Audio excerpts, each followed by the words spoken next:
1202 ஆதி திராவிட பழங்குடியின விவசாயிகளுக்கு ஆழ்துளை அல்லது குழாய் கிணறுகள் நிறுவப்பட்டுள்ளதுடன் 1564 பண்ணை குட்டைகளும் அமைக்கப்பட்டு பாசன பரப்பு அதிகரிக்கப்பட்டுள்ளது. ஊரக வளர்ச்சி மற்றும் ஊராட்சி துறையின் கட்டுப்பாட்டில் உள்ள 4773 குளங்கள், ஊரணிகள், வரத்து கால்வாய்கள் எல்லாம் இத்திட்டத்தின் மூலம் தூர்வாரப்பட்டு மேம்படுத்தப்பட்டுள்ளன.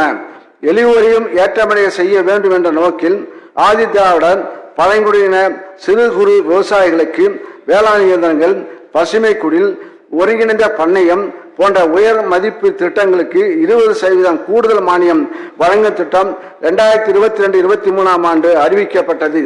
இத்திட்டம் மிகுந்த வரவேற்பினை பெற்றதால் 2022-23 2023-24 ஆண்டுகளில் அறிவிக்கப்பட்ட 17 கோடி ரூபாயை விட கூடுதலாக 9 கோடி ரூபாய் ஒதுக்கீடு செய்யப்பட்டு இதுவரை 4980 ஆதி திராவிட பழங்குடியின விவசாயிகள் பயனடைந்துள்ளனர்.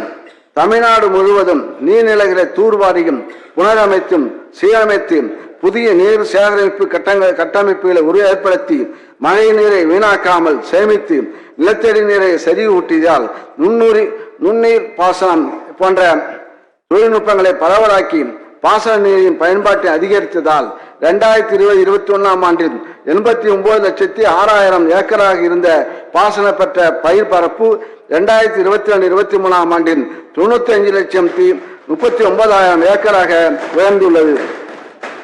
பேரவைத் தலைவர் அவர்களே, கடந்த 3 ஆண்டுகளில் அளிக்கப்பட்ட வேளாண் நிதி அறிக்கைகளானவை பாலன், மீலி, மரவோன், திறவோன் போன்று தவழ்ந்து நடந்து ஓடி விளையாடி நம்மை மகிழ்வித்தன. இந்த 4ஆம் வேளாண் நிதி அறிக்கையானது புத்தம்பு கொண்டு பொலிவுடன் கூடிய தாவி குதிக்கும் குழந்தையாக உள்ளது என்பதை பெருமிதத்துடன் தெரிவித்துக் கொள்கின்றேன். 3ஆம் நிதி அறிக்கையில் அறிவிக்கப்பட்ட அனைத்து அறிவிப்புகளுக்கும் அரசாணை வெளியிடப்பட்டு செயல்படுத்தப்பட்டு வருகின்றன. கடந்த ஆண்டுகளில் அறிவிக்கப்பட்ட திட்டங்களின் பயன்கள் அனைத்தும் தொடர்ந்து உணரப்படுகின்றன. மேலும் 2024-25 ஆண்டிற்கு தகுந்த புதிய திட்டங்கள் அறிமுகப்படுத்தப்பட உள்ளன. உழவர் நலன். பருவநிலை மாற்றத்தின் காரணமாக தமிழ்நாட்டில் புயல், வெள்ளம், வறட்சி போன்ற இயற்கை பேரிடர்கள் ஆண்டுதோறும் நேரிட்டு பயிர் உற்பத்தியையும் விவசாயிகளின் வாழ்வாதாரத்தையும் வெகுவாக பாதிக்கின்றன. இத்தகைய இயற்கை இடர்பாடுகளால் ஏற்படும் வருவாய் இழப்பிலிருந்து விவசாயிகளின் வாழ்வாதாரத்தை காத்திட 25 லட்சம் விவசாயிகளுக்கு பயிர் காப்பீட்டு இழப்பீட்டு தொகையாக இந்த அரசு பொறுப்பேற்றது முதல் இதுவரையில் 4436 கோடி ரூபாய் வழங்கப்பட்டுள்ளது.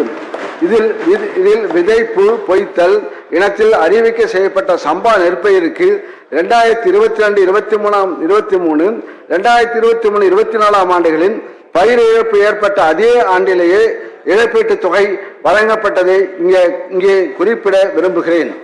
தமிழ்நாட்டில் கடந்த 2022-23 ஆண்டில் தென்மேற்கு பருவமழை காலத்தில் பெய்த கனமழை, மாண்டஸ் புயல், வடகிழக்கு பருவமழை காலத்தில் பெய்த கனமழை, பருவம் தவறி பெய்த மழை, வறட்சி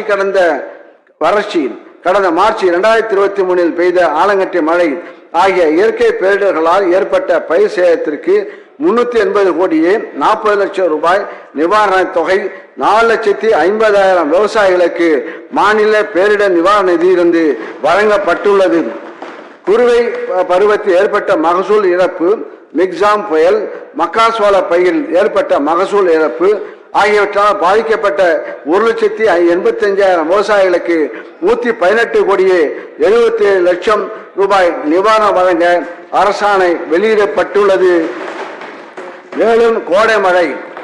தென்காசி மாவட்டத்தில் தென்மேற்கு பருவமழை காலத்தில் மழை குறைவால் ஏற்பட்ட மகசூல் இழப்பு, தென் மாவட்டங்களில் 2023 ஆண்டு டிசம்பர் மாதத்தில் ஏற்பட்ட பெருமழை போன்ற இயற்கை பேரிடர்களால் ஏற்பட்ட பயிர் சேதத்திற்கு 208 கோடியே 20 லட்சம் ரூபாய் நிவாரண தொகை 2,74,000 விவசாயிகளுக்கு விரைவில் வழங்கப்படும்.